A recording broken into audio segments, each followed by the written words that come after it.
आज 11वें दीक्षांत समारोह के अंदर मेरा आना हुआ, क्योंकि हम समाज के अंदर बहुत बड़ा काम एक एनजीओ की शक्ल में कर रहे हैं।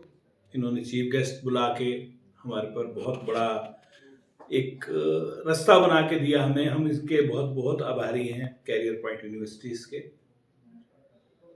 हमारा लगभग 1 लाख विलेजेस के अंदर हमारे स्कूल्स चलते हैं, एकल अभियान के नाम से, एकल विद्यालय। और यहाँ पर हिमाचल में ही लगभग 6000 स्कूल हैं हमारे, सब बॉर्डर लाइंस पे स्कूल्स हैं। और ये स्कूलों का बेसिकली काम गांव को खड़ा करना, अपनी जगह खड़ा करना, सारी व्यवस्थाओं को बनाना। ये किसी धर्म से संबंधित नहीं है, ये सभी धर्मों के लिए है। जिन गांव में शिक्षा की जरूरत है, आज सबसे ज्यादा शिक्षा की जरूरत है, वर्ल्ड की, विश्व की सबसे बड़ी एनजीओ जो ये काम कर रही है। 6.5 लाख गांव का हमारी यात्रा है, जो अभी तक सिर्फ 1 लाख गांव तक हुई है। 5.5 लाख गांव की यात्रा भी बाकी है।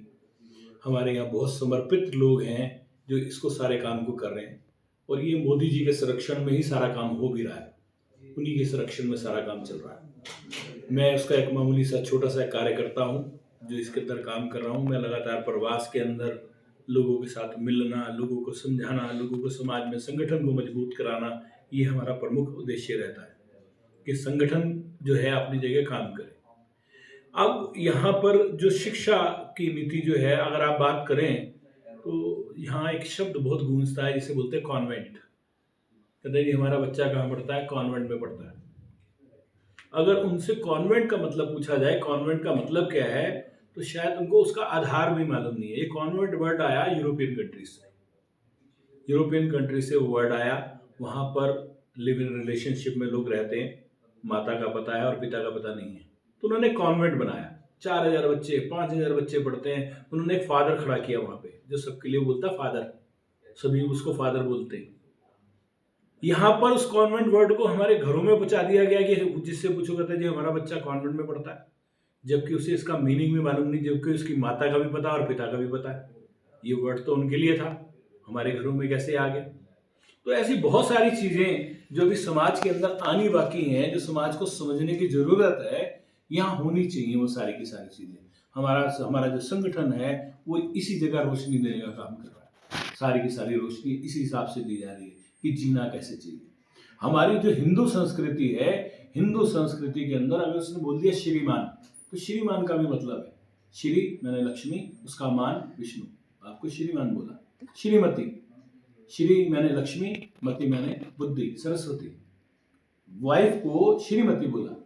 अब यहाँ पर इस चीज को समझना, हमारी संस्कृति को डैमेज करने के लिए बहुत कुछ किया गया अभी तक समाज में। बहुत सारे सिस्टम अलग अलग रूप से चलाए गए, जिसमें शब्द आया वासना का पुजारी। वासना वर्ड हमारा नहीं है, तलाक वर्ड हमारा नहीं है। हमारे यहाँ तो 7 जन्मों का फेर बताया गया।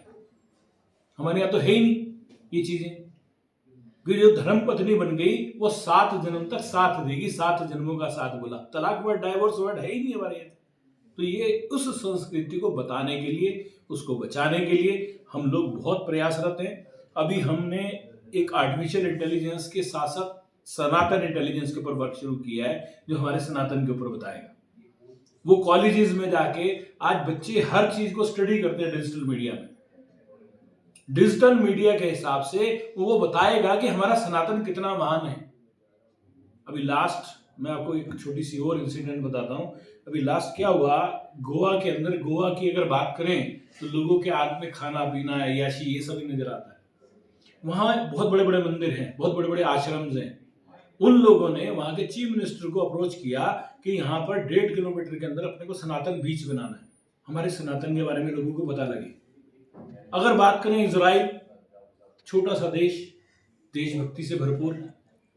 ये देशभक्ति हमारे यहाँ कहीं कम ना पड़ जाए, इसलिए एकल नाम का संगठन काम कर रहा है और पूरे देश के अंदर अलग अलग स्थितियों में काम कर रहा है।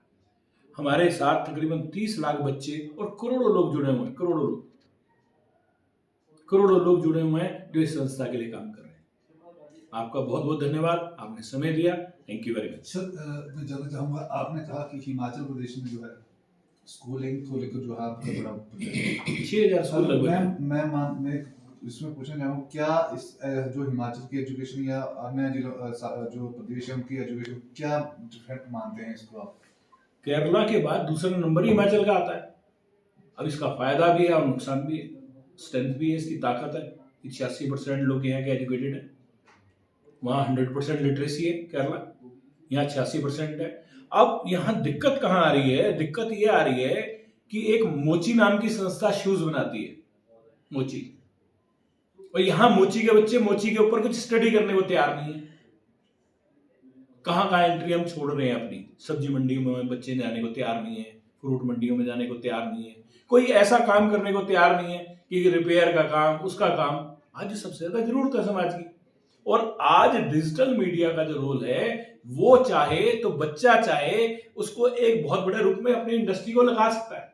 छोटी सी चीज, गवर्नमेंट की इतनी सारी पॉलिसीज हैं, आत्मनिर्भर भारत और बहुत सारी चीजें ऐसी हैं, उन चीजों को लोगों तक पहुंचाना ये मीडिया का काम है, सरकारों का काम है। मैं एक छोटा सा उदाहरण आपको देता हूं। मैं चाइना में था, चाइना के अंदर कोऑपरेटिव्स के अंदर उन्होंने एक विलेज को एक कोऑपरेटिव बनाया। वहां पर क्या हो रहा था, वहां अदरक और लहसुन का काम हो रहा था। उन्होंने कोऑपरेटिव बना के पूरे विलेज को वहीं बना दिया और उसकी इंडस्ट्री वहीं लगा दी। इंडस्ट्री लगा दी तो उससे फायदा क्या हुआ कि युवा जो है इंडस्ट्री में आ गए और बुजुर्ग लोग जो है खेती में आ गए और सब ऑटोमेशन कर दिया, कोऑपरेटिव बना दिया। हमारे यहां से ज्यादा खर्चा होने के बाद भी उनका प्रोडक्ट हमारे से सस्ता है। उसका सबसे बड़ा कारण है जो हमारी खेत से टमाटर निकलता है ये 5 रुपए किलो, वो हमारे घरों तक पहुंचने में 60 रुपए किलो हो जाता है। उन्होंने कोऑपरेटिव को डेवलप करके जो घर में उनका 10 रुपए किलो पड़ता है वो 12 रुपए किलो के अंदर वो मार्केट में सप्लाई हो जाता है, कंट्रियों में एक्सपोर्ट हो जाता है। तो यहाँ पर इन सब पॉलिसियों की जरूरत है। और हिमाचल तो मैं समझता हूँ खजाना है, हर चीज का खजाना है। लोगों की निगाह नहीं आई यहाँ तक, लोगों का एक संगठन बनाने का तरीका नहीं आया। काश लोगों की आंखें खुले, सरकार यहाँ पे काम करे तो एक बहुत बड़ा काम किया जा सकता है। सर एक सोलह सवाल, युवा अपना कल्चर भूलता जा रहा है, क्या कारण हो सकता है? ऐसा है, आप अगर 2-3 बातें इसके साथ जो जरूरी हैं जी अगर हम बात करें सनातन की, मैं अभी हमने एक ओम सनातन का एक बहुत बड़ा प्रोग्राम किया भारत मंडपम में, जिसमें 300 संत थे। हमारे बड़े स्पेसिफिक क्वेश्चंस थे। हमने पूछा कि अगर मस्जिद आई वो मदरसे ले आई, अगर चर्च आए वो स्कूल ले आए, हमारे मंदिर आए गुरुकुल कहाँ गए? हमारे मंदिर आए गुरुकुल कहाँ गए? अगर सबका एक एक दिन फिक्स है, शुक्रवार संडे सब फिक्स है, हमारा दिन कौन सा है? जब तक हम अपने सनातन की जानकारी, हमारे सिस्टम की जानकारी बच्चों तक नहीं देंगे, बच्चे ऐसे ही चलेंगे। हमें जरूरत है अपने बच्चों को समझाने की, अपने संस्कार देने की, सिस्टम देने की। आप सब चीजों में परिवर्तन देखें, सबकी सब चीजों में परिवर्तन। धन्यवाद।